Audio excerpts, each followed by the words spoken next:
Now that you've added the Smart Recorder tool to your toolbar, you're ready to make a video. Open up the Smart Notebook file that you'd like to make a recording for your students with and select the Smart Recorder option.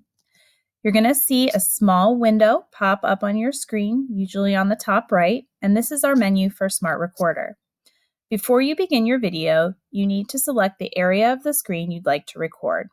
You can do that using the small arrow drop-down menu. Your three options are, first, to record your desktop. This is the default option always. Recording your desktop means Smart Notebook will record anything that it sees on your computer, whether that be Smart Notebook, or if you downsize Smart Notebook, another application. So maybe as a math teacher, I would load up a graphing calculator emulator that I'd like my students to see, and that would be part of my video. Or you could open up Google Chrome and show them a drawing tool on there if you're an art teacher, and that would show up in the video as well. The second option is to record an area. If you select to record an area, Smart Notebook will tell you to draw a rectangle around the area you'd like to record. So maybe as I've set up my slide here, I'd only like to record the area that you see in blue, and I could draw a rectangle around that. And if I did that, my video would begin automatically. The third option is to record a window. When you record a window, it will record only part of what you see on your screen, and you can select the window that you'd like to record by dragging your cursor around the screen. Part of your screen will look grayed out, so perhaps maybe my toolbar or my Windows bar on the bottom of my screen that you see right now.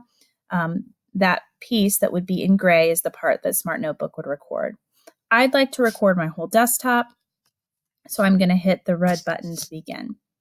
You can see my counter is beginning, and whenever I want to continue my video, I'm just going to let that go. Personal preference is I like to downsize that so the counter itself doesn't show up in my video, but you can always click on it on your toolbar at the bottom and it'll pop right back up. There may be times during your video that you don't want to record, but you don't want to stop the recording altogether. To do that, you can hit the pause button. I use this a lot when there's an interruption in my class, maybe a phone call or a knock on the door, or if my students just have some time to turn and talk or work on a problem, and that isn't necessarily something that I want to upload for later. Whenever you're ready to continue the recording, you can hit the red button and it will continue.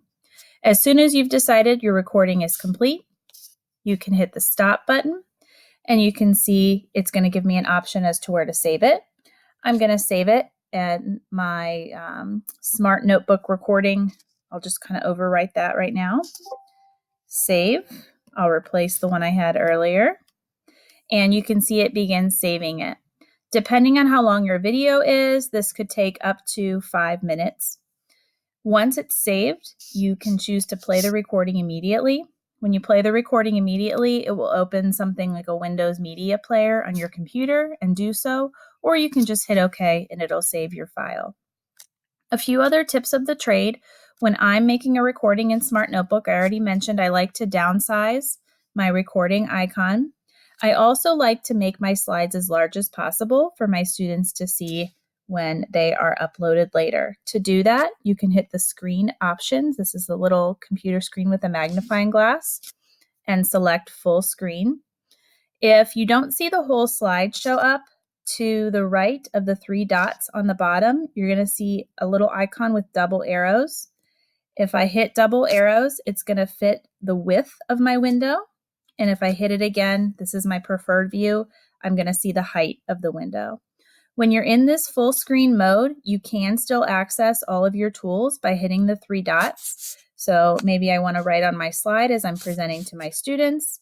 I can select my purple pen,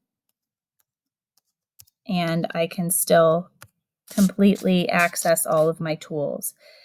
If you don't want to be in full screen mode, or you want to get to another application on your computer, you can just hit that full screen button again and it will take you back where you started.